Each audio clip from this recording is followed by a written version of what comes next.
Go. Dave and Ryan in the morning. Hello, everyone. Welcome to Caffeine and Quarantine. I'm your host this morning. This is my special guest, David Harrell. I'm special. The pastor of New Covenant Tabernacle. Is that right? Yeah, with an N and a C. NCT. Mm-hmm. Yep. That's it. New Covenant. New Covenant. Not the old one. The new one. We split off of them. Oh, well, good. Yeah, they're across town. Do we ever, compete with them? No. Sharks and Jets. And go fight them. It's from West Side Story. It's a classic. Oh, yeah. Good morning, everyone. I'm with you. All right, your question this morning, since I will be interviewing Pastor David and asking him questions, I want to know, what are your questions for David? If you could ask David any question. Oh, that's not good. That's a great question. If you could ask David any question, what would you ask him? Please put your comments in Facebook and YouTube. And, yeah, we'll let him monitor and answer the ones he wants to answer.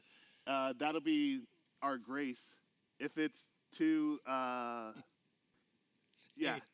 Amy Bell's got Ryan in the big boy chair. Oh, yeah. The power has already gone to my head. I'm never leaving. I'm here forever. Yeah. What are your questions for Pastor David? What do you want him to know? For example, just start us off with something light. Dave, would you rank the NC staff? Oh, God. No. No. You're all my favorites. But who's your, favorite? You are. Thanks. Ryan's my favorite. I can't help it. It's on record. It's in YouTube forever. It is how it is. Yeah. Well, why did you give Ryan the big boy chair, Jonathan Link? You know, I'm really questioning that now, Jonathan, and we'll probably wonder. It's too late. What's about been that. done is done. Yeah, it's done. Yeah. I mean, once he has the chair, it's like Lord of the Flies. My musk is all over this chair now. Your what? My musk. I didn't shower so that my essence would infuse itself into the leather, and you'll never want it back. I will never get all comfy. Yeah. Well, I have a few questions for you, just to start us off, I guess. I wish I didn't really come up with any fun questions, but Pastor David? Yes. Let's peek behind the curtain. Peekaboo. Well, yeah, I think it's a great opportunity to, be able to ask your pastor and, get a look behind the curtain. What does your time with God look like during the week?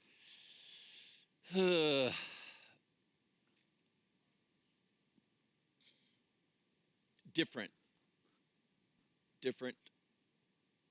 almost every week sometimes in terms of the scheduling of it. But for me, when I'm reading is this a serious question? Yeah. Okay.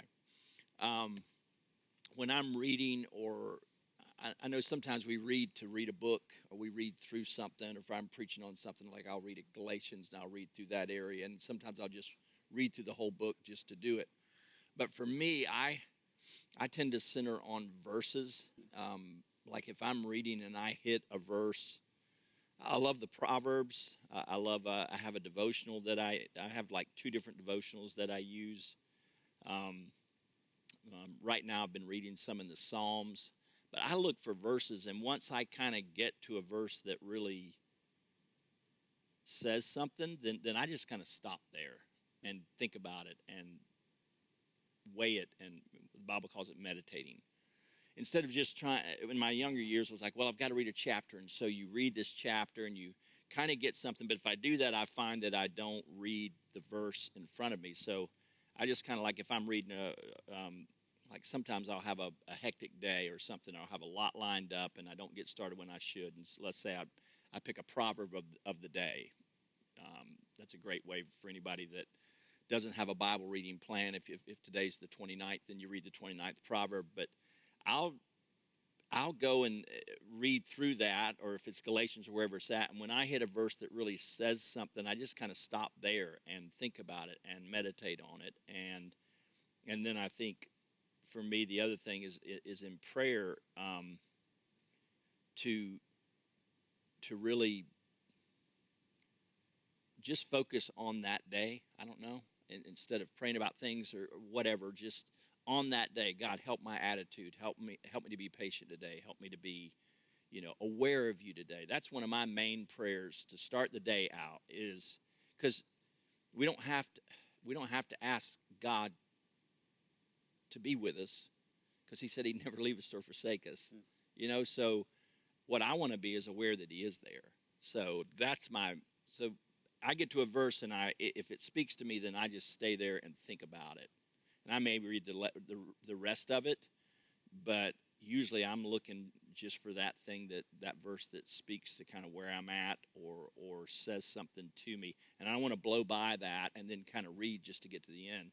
And then my prayer is always that I am sensitive to his presence throughout the day, that I'm aware of his spirit, and that, because he's going to be with us. He's always there. So I want to be aware of that. Amen, amen. Amen. Amen. Amen, Governor. Right. Right. Cheerio. Right. Oh, fair play to the pastor. It's true. It's true, mate. Kind of continuing on that note. We still have questions coming in. Go ahead. What are some of the questions? What do we got? Nim Stoll says, what kind of movies do you watch or like? Ooh. I'm an action guy. I like epic movies too. Anything Brad Pitt's in. Still Magnolias? Who? I don't know. Oh. That's a movie. That's an old movie. Yeah. Sisterhood of the Traveling Pants 1 or 2. Say again? Sisterhood of the Traveling Pants 1 or 2. I have not seen that. You've seen neither of the Sisterhood of the Traveling Pants movies? No.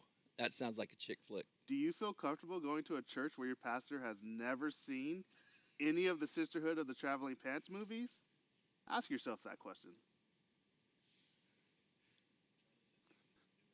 Yeah. Brent hooked him up with the manure. Yeah. So action movies. Yeah, action. Well, I mean, I do like I love like war movies. Saving Private Ryan was one of my all-time favorites. I will say, though, that my all-time favorite movie is Avatar. I believe there are blue people. They're called Smurfs. Big blue people. They're too big for Smurfs, but I believe they are. And when I retire from the ministry, my wife and I are going to be missionaries there. We are. Oh, you laugh. They're out there. Your pastor believes in blue aliens. They are, yeah. All right. Any other good ones? What does Jonathan have? Oh, favorite Old Testament story. Oh, gosh, that's a hard one. But I have to go with my namesake, David, and not just one part. I just love the story of David's life, and the realness of who he was, and I was thinking about him the other day, and just how many times, Saul turned against him, his son turned against him, and just how it wasn't like David was a shepherd boy and they said, okay, you're going to be the king, and then he, it just goes right in line. It's like, man, when you really follow, and then you read the Psalms, which I've been reading a lot of lately, that, the stuff he was going through and some of the darkness that he was going through, but yet he always kind of swings it back around, even though it's like right now this stinks, but yet I will praise you. He always comes back to that. But you see the frailty of a man too. You see the frailty of someone who is struggling when God's not there, and struggling with his own wrongs and things like that. So David's, I just love that whole story. It's pretty cool. What about the part where he dances in his underwear? I've done that. My wife and I do that Monday, Wednesdays, and Fridays. We'll do a dance right after small group. Not on Zoom, but as soon as we zoom out, Kim and I will just do that holy dance. So it was right there And I'm a youth minister, so I feel like I had to ask that question. Yeah. I was beholden to it. Well, I'm interested. What brought you into the ministry, and what keeps you in the ministry now? For me, for a long time, I didn't, growing up, I'll make this short. Growing up a pastor's kid, you see the good, you see the bad, and you see the ugly. And you see a lot of ugly. And I don't mean that to say that all the ugliness was outside of my family. You know what I mean? You see your own family, you see the church, you see all the stuff that goes in it. And so I basically, there was a short time when I was younger, I thought about ministry, but then as I got older, I was like, I didn't want any part of it. I'd seen it. It had some really adverse effects on our family. It had some good effects, but oddly enough, all four of us, there are 4 siblings in my family, all 4 of us are in ministry or have been in ministry. Both my sisters, one was a missionary, and the other sister is married to a pastor in Hilton Head. And my brother is a pastor. So after I got saved, I just had this desire, and that's what I always tell young people who are looking at the ministry. How do you know if you're called? And I don't have that day where I opened up my Bible and, go preach, or there was a voice from heaven, or any of that.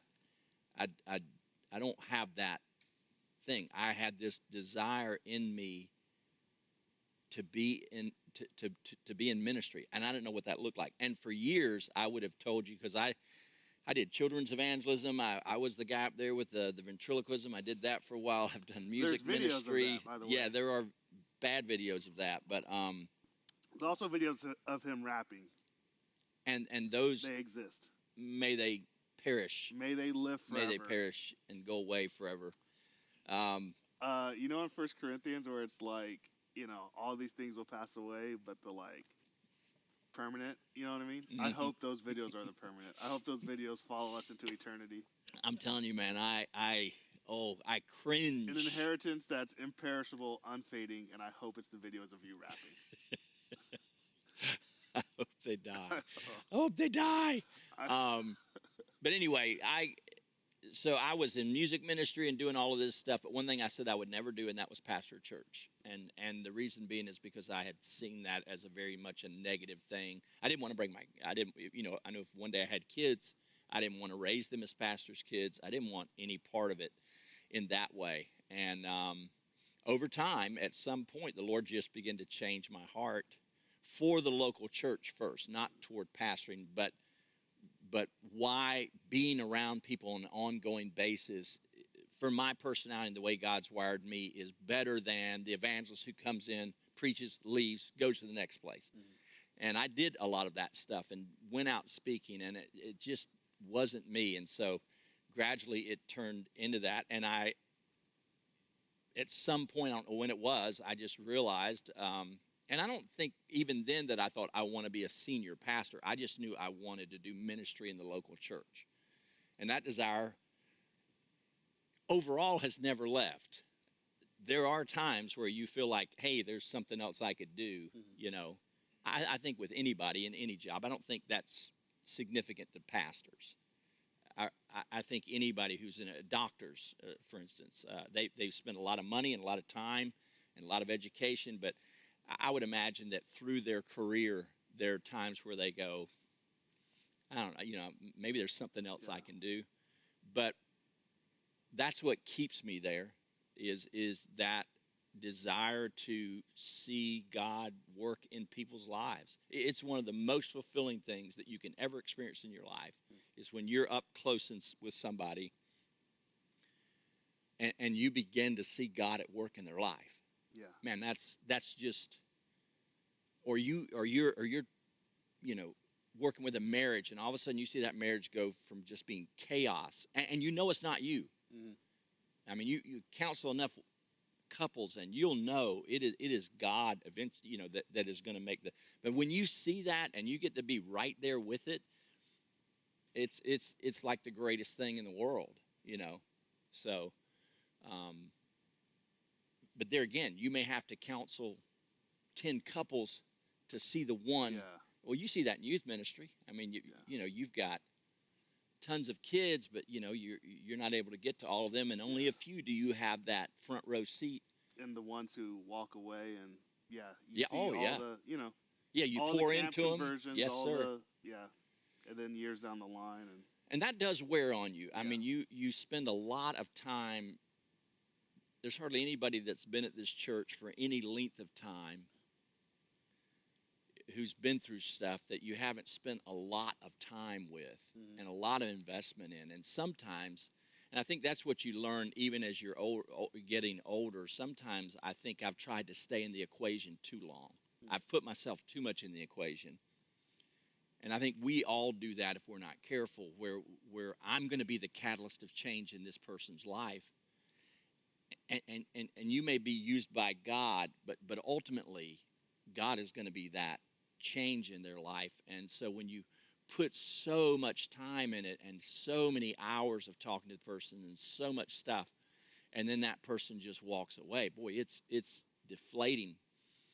And I think that's one thing I pray for more than ever now is, you know, discernment of knowing when to walk away. Not walk away in the sense of leaving the person, but when do I say, okay, I think I've done what God wants me to do here, so I'm going to pull back and let God, you know, continue his work, or somebody else will come along. Yeah.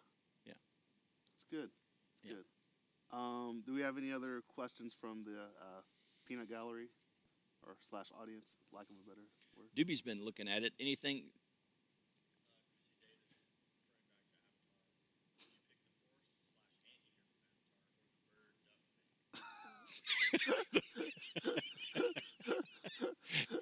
I like. Is it Christy? Yeah. Well, I thought I saw it. Hang on. Would you pick the horse anteater from Avatar or the bird duck thing? Pick them for what? To like ride on, I guess. You gotta, you know, have some sort of transportation. I mean, if I had to pick something to take from that movie, it was to have one of those birds to fly on. Really? Not the horse? No. You hear that? No. Mr. Horse Guy doesn't want to ride a horse. Well, I guess you had to connect to all of them. The connecting thing was kind of weird. You've already made your decision. I don't know. The thing where they connect, Yeah, with a horse, that's just kind of weird. You know, it's no stranger than riding a giant pterodactyl. I don't know. I like flying. I've always one of my reoccurring dreams is that I could fly. Oh yeah. And the way it always happens is I can in the dream, every dream that I fly in, I'm standing there, and what I have to do is just jump. And you're gone. And every time I jump, then I come about like 6 inches from hitting the ground, and I'm like Peter Pan, and then I just go. But I have to jump like toward the ground to fly. So you have to like almost fall. Yes, I can't just do the Superman thing where I immediately go from standing. I have to jump. There's some sacrifice. Aren't dreams weird? The worst is like when you have to wake up from that moment. You're like, man, I was flying seconds I know. ago. I know. Now I'm down to earth. Yeah. Yeah, I know.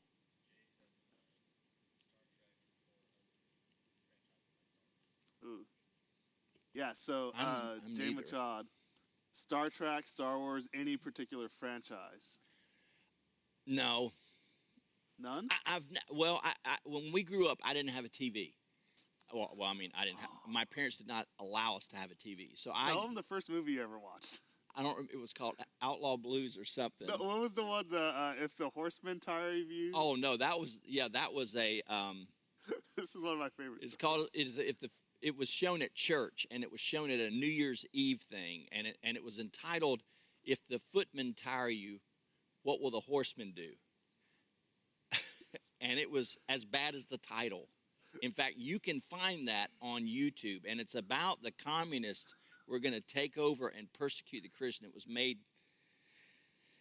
I don't know who it was made by or why it was made, but it was one of the dorky, but it was scary. I mean, that's when I saw it, I was like, who wants to be a Christian? I mean, they're going to kill me. How old were you when you watched this? I was probably about 7 or 8. Yeah. And it scared the living daylights out of me. And the guy was saying it was going to happen in like 2 years. In 2 years or 3 years, the communists will take over. And so the whole movie are these country-looking people in the church, and the communists would come in and take them out and stick bamboo things through their ears. And it really wasn't well made. But when you've never seen a movie before, you don't have a TV, I was just... I was done, man. My brother and I were sick for days. My brother got saved that night. He'd already been saved like 4 times. So, well, you got to get saved from the communists. Everybody got saved that night. They're coming, guys. Everybody got saved after we watched that movie. It was the biggest, yeah. Yeah, we've all seen Rocky 4. We know they're out there. They are. We're watching you, commies. Bernie. You said that, not me. Yeah. Well, send your letters to dsims@ncgreenwood.org. I have a question for you. I have a few. So, ministry can be tiring. Ministry can be exhausting.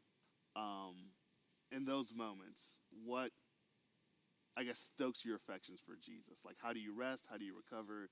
What excites you? And, I'm weird that way. I don't rest like a lot of people do.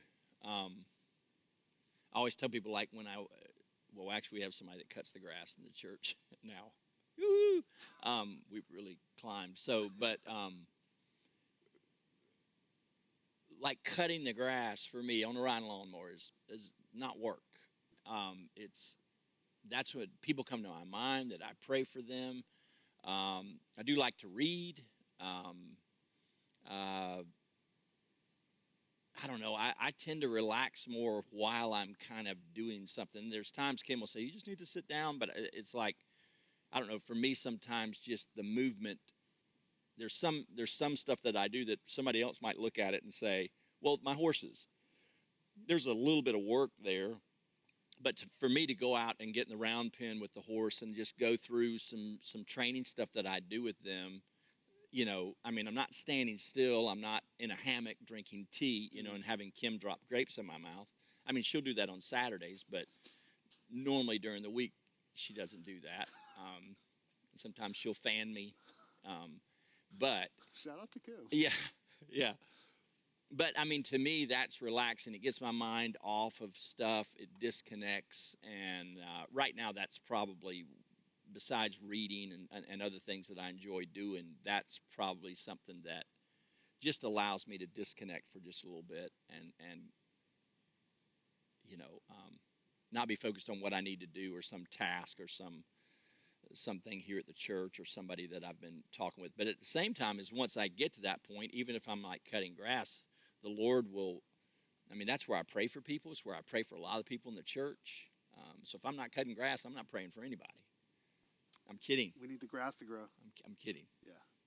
If you invite David to your house, then it's a guarantee he'll pray for you. Like if you invite him to come mow your lawn, that's a promise he'll pray for you. No. David is volunteering to mow your lawn. My wife asked, if you wouldn't have been a pastor, what would have been your second pick in profession? I don't know.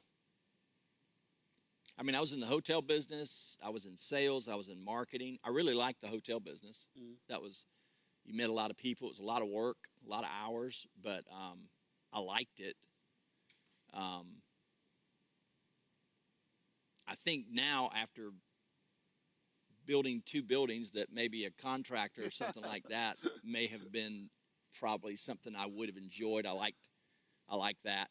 I like working, so that may have been it. But it's kind of hard to look beyond that now that I'm at this age. I don't really know nothing else. I've never really looked at something else and said, oh man, I wish I had done that. I've never really. Not even being an astronaut? Yeah, okay, Ryan. So I want to be an astronaut, but that was something I said to you in private. Yeah. Christy Davis says ventriloquist. Yeah. Or rapper, or both. Yeah, I'll let you do the rapping. You have more experience. Oh, gosh. Oh, no. What did Josh say? Do you plan to continue online services once churches reopen, or will it go back to audio only? Asking for a friend who doesn't like to wear pants.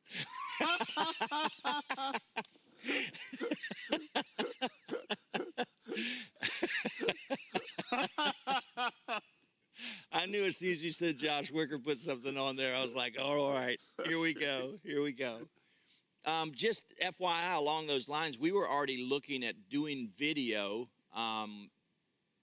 before all of this kind of happened. And so when all of this hit, it just kind of expedited it for us. So we were able to get some equipment and do some things that allowed us to put out a good product. And some people are better audio, visually. They get more out of it visually than they do if they just listen to audio. So our plans are to continue with a video. I don't know if we'll absolutely live stream everything, because then everybody will stay home without pants. But there are times where people do need to be at home, and for them to be able to be in the service, so to speak, and have that sense about what's going on is a good thing. So we will most probably continue it. Next question for you. What's that? Oh, yeah. Should we wrap it up? See, we go 20 minutes. Well, I mean, I want to ask my questions. All right. Well, I'm going to keep asking. Technically, the executive producer and the showrunner are responsible. So I'm going to punt. We can actually go live all day. We'll not have anybody on here. People could just tune in and out as I just all day as Ryan can just be here. I'm going to leave in a minute because I've got things to do, but Ryan will be here all day. He'll be here all day. Any advice for your younger self? Like if you could give your younger self advice. Go slower. Advice, personal life. Yeah. Go slower. And realize that and this is not a negative. When I was younger, I was so much more definitive on what I knew. And I think that's good, because that's what you got to be decisive. But I say this statement a lot, and people think, that's just one of those. But the older I get, the less I know. One thing I've learned is slow down. Don't try to make every decision as quick as you can. You will normally, most of your mistakes will come from a quick decision. They'll not come from a slower decision. And that's in your personal life, in your job, or whatever, or with other people. Like if somebody, if you have a disagreement, if you have something going on with somebody, man, we want to settle it. Husbands and wives, something happens. They want to settle it, and one of them shuts down, or one of them goes at the other one, and instead of just kind of pulling back and taking some time and pray about it, and just let your emotions come back down to where they need to be. Man, that's probably one of the biggest things. I look back on me, and I was so sure of everything. And even if you're right, when you do that and then you make a decision off of it, it just doesn't go as well as if you kind of, take your time. Okay. We don't give God time to speak to us many times. We pray and then we go out and do what we were praying about, as opposed to pray and just let God. Everything's not a crisis. Everything doesn't have to be handled today. That's a huge thing that I have learned. And I think most of my major mistakes, the one that I have made, the one mistake I've made, I would directly associate that to. Made one mistake just to see what it's like. Well, see what it feels like. You can do the right thing in the wrong way, and it's just as bad as doing wrong. Doing the wrong thing. Yeah. So. Yeah. I'm checking with our producers. Okay. Yeah. All right. They say we have time for one more question. Oh gosh. What has been? This is a question you always ask guests, so we'll ask you. What has been just a word or something that's been encouraging to you during quarantine and keeping you going? Proverbs 3, 5, and 6. It's like it's become more and more just my go-to verse. Trust in the Lord with all your heart. Lean not to your own understanding. In all your ways acknowledge him, and he will direct your paths. And the older I get, the less I know. The older I get, the more I believe in the sovereignty of God. And when we hit a time like this, it just accentuates to me that God is way beyond us, man. Everybody goes, well, it's going to be a revival. Maybe. We're going to reach more people for the gospel than we've ever did. Maybe. Maybe not. You know? Yeah. Everything doesn't have a big ending. I mean, sometimes we will go through what we go through so that our personal faith is increased in Christ. And I think that's what he's after all the time, so that I'm more aware. I mean, look at where we're at. Look at the uncertainty. It's like, well, God's in control. And I know that can sound flippant. It can sound like a cliche, but it is true. And I don't have to figure it out, and I don't have to lean on my own understanding. I don't have to do that. And it helps so much. There's so much freedom in that. There's so much of a release in that, you know, what are we going to do tomorrow? Well, I forget which great preacher it was that said, if you knew Jesus was coming back tomorrow, what would you do today? And the guy said, well, the same thing what would you do tomorrow? If you knew he was coming back 2 days from now, what would you do tomorrow? He said, same thing I did today. And I was like, well, that's a man that knows, that walks in the reality that God is God and I'm serving him. And it's not that you do things perfectly, but there is you can't hurry up and get ready. Jesus Christ has done everything for us. And you rest in that, you trust in that, and God's going to complete the work that he started in us. So, amen. Well, good guest this morning. Thanks for having me. Yeah, I really appreciate it. Anytime. Before we close, we read Psalm 100 together. It says this: let the whole earth shout triumphantly to God. Serve the Lord with gladness. Come before him with joyful songs. Acknowledge that the Lord is God. He made us, and we are his people, the sheep of his pasture. Enter his gates with thanksgiving and his courts with praise. Give thanks to him and bless his name. For the Lord is good, and his faithful love endures forever. His faithfulness through all generations. We are one day closer. One day closer. Almost 1 week closer to seeing each other, being together again for Sunday service, small groups, community groups, and everything in between. Love you guys. Have a wonderful week. See you Friday, and see you Sunday for more Don't Waste Your Quarantine. Absolutely. Part 2, Electric Boogaloo. Yeah, goodbye, everyone. See you guys. Love you all.